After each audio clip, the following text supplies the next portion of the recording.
Paynet xolisga ulandim, endi hisobot topshirmayman deb o'ylayotgan bo'lsangiz, bu eng katta xato. Bu xato sizga hisob raqamingiz bloklanishi, pullaringiz muzlashi va jarima solinishiga sabab bo'ladi. Bu video 2026-yilda yakka tartibli tadbirkor va o'zini o'zi band qilgan shaxslar uchun 3 ta muhim yengillik haqida. Avvalo o'zimni tanishtirsam. Men Farhod Ruzmatov. 10 yil davlat soliq organidagi tajribamdan so'ng 2022-yildan Uzum Marketda, 2025-yildan Market Yandex.Go'da savdo faoliyatimni olib boryapman va ushbu YouTube kanalda sizlarga foydali videolar bilan bo'lishib boraman. Shu uchun YouTube kanaliga obuna bo'lmagan bo'lsangiz, hoziroq obuna bo'lib qo'ying. Bugungi videoda men yakka tartibli tadbirkorlar va o'zini o'zi band qilgan shaxslar qachon, qanday va qancha soliq to'lash kerakligini, o'zini o'zi band qilgan shaxslar marketplace'larda savdo qila oladimi yoki yo'qmi? Va eng asosiy savol, hisobotlarni topshirish majburiymi va agar majburiy bo'lsa, qanaqa qilib hisobotlarni topshirish kerakligini oddiy tilda tushuntirib beraman. 2026-yildan yakka tartibli tadbirkorlar va o'zini o'zi band qilgan shaxslar aylanmadan olinadigan soliq 1% to'lashadi. Ya'ni tadbirkor bir oy davomida 100 million so'mlik savdo qiladigan bo'lsa, demak 1% 1 million bo'ladi. 1 millionni byudjetga to'lab qo'yish kerak. Endi bu soliq stavkasi qachongacha qo'llash mumkin? Agar tadbirkori yillik aylanmasi 1 milliardga yetguniga qadar. Endi o'zi 1 yil ichida 1 milliardga qanaqa qilib o'zi shakllanadi deb so'rasanglar, hozir tushuntirib beraman. Bu uchun daska kerak va sizlarga hozir ko'rsatib beraman. Aytaylik, tadbirkor yanvar oyida o'z faoliyatini boshladi. Yanvar oyi, fevral, mart, aprel, may, iyun, mana bu 12-oy deylik. Mana boshqa oylar ham bor. Ya'ni yanvar oyi, fevral oyi, mart oyi. Endi yanvar oyida birinchi oy bo'lganligi uchun 30 millionlik savdo qildi. 30 milliondan 1% bu 300 ming so'm bo'ldi. Xo'p.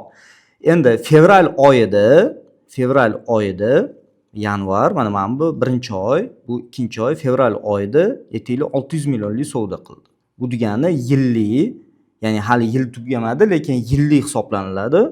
Yillik 630 millionlik savdo bo'ldi. 630. Endi mart oyida yana aytaylik 360 millionlik savdo bo'lgan bo'lsa, bu degani 990 million bo'ladi. Demak, aprel oyida 10 milliondan ko'proq savdo qiladigan bo'lsa, demak 1 milliarddan oshadi va bu tadbirkor umum belgilangan soliq, qo'shilgan qiymat solig'i va foyda solig'ini to'lashga o'tadi. Faqat e'tibor berasizlar. Bu holat agar tadbirkor 1-yanvar kuni ochilgan bo'lsa, 1 milliardlik limit bo'ladi. Ya'ni 1-yanvardan 31-dekabrgacha tadbirkorda 365 kuni bo'ladi va shu 365 kuniga 1 milliardlik limit amalda bo'ladi. Endi agar tadbirkor 1-yanvar kuni emasda 1-iyul kuni ochildi deylik. 1-iyul kuni. 1-iyul kuni ochilsa, dekabr oxirigacha, 31-dekabrgacha bu taxminan 184 kun bo'ladi. Bu degani limiti 1 milliard bo'lmaydi. 1 milliardni bo'lamiz 365 kunga, bu taxminan 2 million 700 cha bo'ladi. 2 million 700 bu kunlik bo'ladi, lekin kunlik limit degan narsa yo'q, faqatgina yillik bor. Endi yillik, mana kunlik 2 million 700 ni ko'paytiramiz 184 kunga, ya'ni faoliyat yuritadigan kuni bor yo'g'i 184 kun bo'ladi. Ya'ni 184 2 million 700 ga ko'paytirsa, taxminan 504 million pul bo'ladi. Mana limit shuncha bo'ladi. 504 milliondan oshadigan bo'lsa, umum belgilangan soliqqa o'tiladi. Ya'ni 1% soliq to'lamaydi. Ya'ni qo'shilgan qiymat solig'i va foyda solig'ini to'lashga o'tiladi. Shu joyga e'tibor berasizlar. Faqatgina 1-yanvar kuni ochilgan tadbirkorning limiti 1 milliard bo'lyapti. 1 milliardlarni tushundik. Endi e'tibor beramiz. Biz hozir umum belgilangan soliqni chetga olib qo'yib, faqatgina shu 1 milliardgacha bo'lgan tadbirkori yillik aylanmasi 1 milliardgacha bo'lsa, qanaqa soliqlar to'lash kerakligini davom ettirib ko'rib chiqamiz. Birinchisi bu aylanmadan olinadigan 1% soliq. Buni qachon o'zi to'lash kerak? Buni aytaylik, o'zi yanvar oyi bo'ladigan bo'lsa, yanvar oyi. Tadbirkor keyingi oyi 15-sanasigacha to'lash kerak. 15 fevral oyi bo'lsa, Keyingi oy 15, ya'ni mana bu 1-fevraldan 15-fevralgacha to'lash kerak. Agar o'z vaqtida to'lamasa, soliq organi tomonidan inkassi harakatlarni boshlaydi, ya'ni hisob raqamidan pulni yechib olish va undan tashqari ustama hisoblaniladi. Shuning uchun o'z vaqtida soliqlarni to'lab qo'yish kerak. Bu 1% soliq to'g'risida aytib o'tdim. Bu birinchi soliq turimiz. Ikkinchisi, birinchi soliq turimizni o'zini o'zi band qilgan shaxslar ham yoki tadbirkorlar ham majburiy to'lash kerak. Bu majburiy. Endi ikkinchi soliq turi bo'yicha bu ijtimoiy soliq. Ijtimoiy soliq yoki tadbirkorlar har oy to'laydi. Har oy qachon to'laydi? Qachon to'laydi? Ya'ni yanvar oyi bo'lsa 15-yanvarga. Bu yerda joriy oyi 15-sanasigacha to'lash kerak. Ya'ni 1-yanvardan 15-yanvargacha ijtimoiy soliq to'lab qo'yish kerak. Ijtimoiy soliq qancha desanglar, ijtimoiy soliq bir bazaviy hisoblash miqdori. Video chiqayotgan paytda biz bir bazaviy hisoblash miqdori 412 ming so'm. Bu yil davomida oshishi mumkin. O'sha qaysi oydan oshadigan bo'lsa, demak, soliq ham sal oshadigan bo'ladi. Hozir bu ijtimoiy soliq har oy to'lanadi. Mana shu ikkita soliq turini yoki tadbirkor majburiy har oy to'lash kerak. O'zini o'zi band qilgan shaxs esa shu aytib o'tganda 1% soliqni to'lash kerak, majburiy. Faqatgina savdo bo'lsa, agar savdo bo'lmasa, ya'ni savdo 0 ga teng bo'ladigan bo'lsa, soliq ham kelib chiqmaydi. Ijtimoiy soliq majburiy emas. O'zini o'zi band qilgan shaxslar uchun ijtimoiy soliq majburiy. Xohlasa to'laydi, xohlamasa to'lamaydi. Nima uchun xohlash kerak, nimaga to'lash kerak? Agar 1 yillik staj, ya'ni ishlaganligi uchun keyinchalik shu nafaqaga chiqayotganda staj qo'shilishi uchun 1 yilda bir marta ijtimoiy soliq to'lash kerak. Uni ham 1-dekabrgacha to'lash kerak. 1-dekabrgacha 1 yilda bir marta ijtimoiy soliq to'lasa, bu stajga kiradi va bekorga 1 yil o'tib ketmagan bo'ladi. Ya'ni daromaddan tashqari yana 1 yillik staj qo'shilgan bo'ladi. Shu uchun to'lab qo'yishni tavsiya bergan bo'lardim. To'lamagan holatda ham majburiy emas, ixtiyoriy bo'ladi. Demak, yoki tadbirkor ijtimoiy soliq to'lash majburiy, o'zini o'zi band qilgan shaxs ixtiyoriy ko'rinishda to'laydi. Endi ikkinchi mavzuga o'tamiz. O'zini o'zi band qilgan shaxslar elektron savdo maydonchalarida savdo qila olishadimi yoki yo'q? 2026-yildan bu faoliyat tur o'zini o'zi band qilgan shaxslarga qo'shildi. Demak, ular ham uzun marketda yoki market Yandex.Go'da o'zlarining tovarlarini sota oladi. Ya'ni faqatgina o'zi ishlab chiqargan mahsulotini emas, balki ulgurji bozorlardan yoki ishlab chiqaruvchilardan tovarlarni olib savdo qilishi imkoniyati bor. Bu yerda e'tibor beradigan joyimiz shundaki, marketplace'lar o'zini ichki qoidalarini ko'rib chiqish kerak va ruxsat berish kerak. Uzun marketda o'zini o'zi band qilgan shaxslarga akkaunt ochish mumkin edi. 2025-yilda faqatgina o'zi ishlab chiqargan mahsulot sotsa bo'ladi deb 2.1 bandida ko'rsatib o'tgandi. Market Yandex.Go'da umuman akkaunt ochish ham mumkin emasdi. 2026-yildan bu yangilikni ulardan ham kutib qolyapmiz. Tezroq agar bu qo'yib berishsa, ya'ni o'zini o'zi band qilgan shaxslar ham savdo qilishiga qo'yib bersa, bu juda ham yangi boshlayotgan tadbirkorlarga yaxshi taklif bo'lgan bo'lardi. Nimaga? Chunki o'zini o'zi band qilgan shaxslar aytib o'tgandek ijtimoiy soliqni xohlasa to'laydi, xohlamasa to'lamaydi. Demak, bugungi bir bazaviy hisoblash miqdorida hisoblaydigan bo'lsa, yoki tadbirkor taxminan 12 oyda 412 mingdan taxminan 5 million so'm bo'lyapti. O'zini o'zi band qilgan shaxs 1 yilda bir martagina to'lasa 412 ming, bu degani o'zini o'zi band qilgan shaxs 4,5 million so'm tejab qoladi soliq to'lashda. Bu joyi ham juda ham muhim.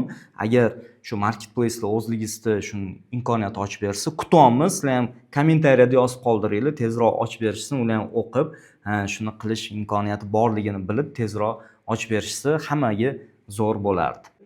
Endi esa 3-mavzuga o'tamiz. Bu hisobot topshirish majburiymi?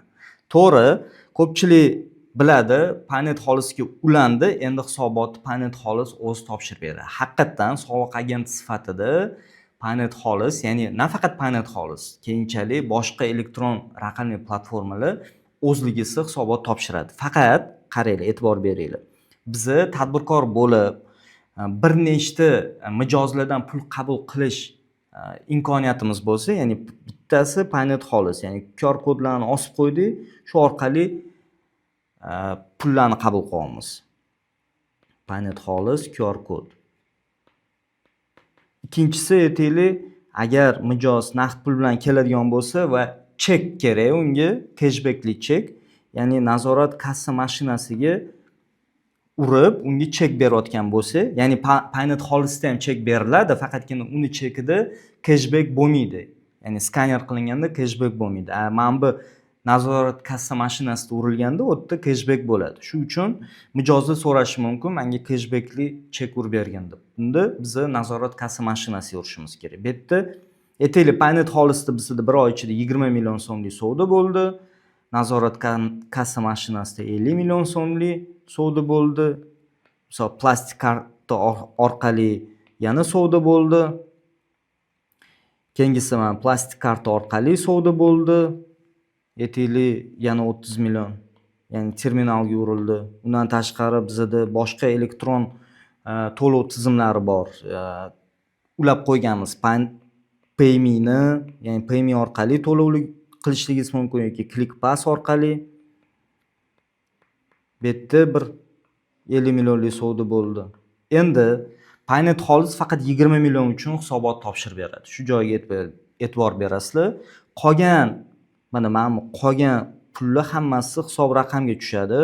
Hisob raqamga tushgan pul bo'yicha alohida hisobot topshiriladi.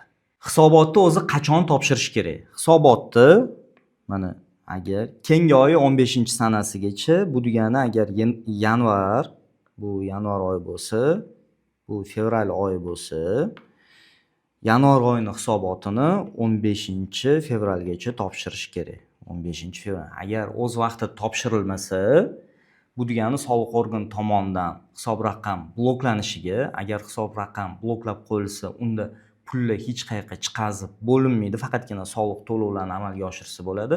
Pullar hech qayerga chiqmasa, bu degani pullarimiz muzlab turadi, biznesimiz faoliyat yurg'izib bo'lish imkoniyati kamroq bo'ladi. Undan tashqari jarima solishga ham sabab bo'ladi soliq organi tomonidan. Shu uchun o'z vaqtida soliq hisoboti topshirilgan bo'lishi kerak. Bitta joyga e'tibor berasizlar. Bu dekabr oyining hisoboti. Dekabr oyi, aytaylik, mana dekabr oyi bo'ladigan bo'lsa, dekabr oyining hisobotini biz 15-yanvarda emas, aynan dekabrga 15-fevralgacha topshiriladi. Yillik hisobot hisoblanadi. Dekabr oyi hisoboti, yillik hisobotlar 15-fevralgacha. Shu uchun faqatgina dekabr oyinikiga imkon bor 15-fevralgacha topshirishga. Qolgan oylarning hisobotini keyingi oy 15-sanasiga topshirib qo'yishimiz kerak. Endi savol, soliq hisobotini qanaqa qilib topshirish kerak? 2026-yildan boshlab soliq organi tomonidan 5 xil soliq turi bo'yicha soliq hisobotlarini tadbirkor uchun o'zlari shakllantirib yuborishadi. Ya'ni bu 5 xil soliq turining ichida aylamadan olinadigan soliq ham bor. Shu o'zini o'zi band qilgan shaxslar yoki tadbirkorlar topshiradigan aylamadan olinadigan soliqni soliq organi o'zi topshiradi. Qanaqa qilib bu proseslar amalga oshadi? Shu aytib o'tgandek, soliq hisobotini, aylamadan olinadigan soliq hisoboti keyingi oy 15-sanasigacha topshirilishi kerak. Bu degani soliq organi tomonidan keyingi oy 10-sanasigacha tadbirkori shaxsiy kabineti shu topshirilgan, shakllangan soliq hisobotini yuboradi. Tadbirkor tomonidan bu soliq hisobotini ko'rib chiqib, agar hech qayerga tegmasa, unda soliq hisoboti shakllangan va topshirilgan bo'lib qoladi va bo'ldi. Bizda hech narsa bosishimiz ham kerak bo'lmaydi. Lekin agar o'zgartirish kiritadigan bo'lsa soliq hisobotiga, demak, unda yuborish tugmasini ham 15-sanasigacha yuborish tugmasini ham bosib qo'yishimiz kerak. Endi amaliy qilib ko'rsatib bering, qaysini tekshirish kerak degan savollarga xudo xolis keyingi videolarda javob beraman. Nimaga? Biz hozir endi birinchi marta soliq organi tomonidan shakllanadigan, soliq hisoboti shakllanadigan jarayonda turibmiz. Topshirishsa, agar qaysidir joyga e'tibor berish kerak bo'lsa, albatta bu bo'yicha video chiqadi.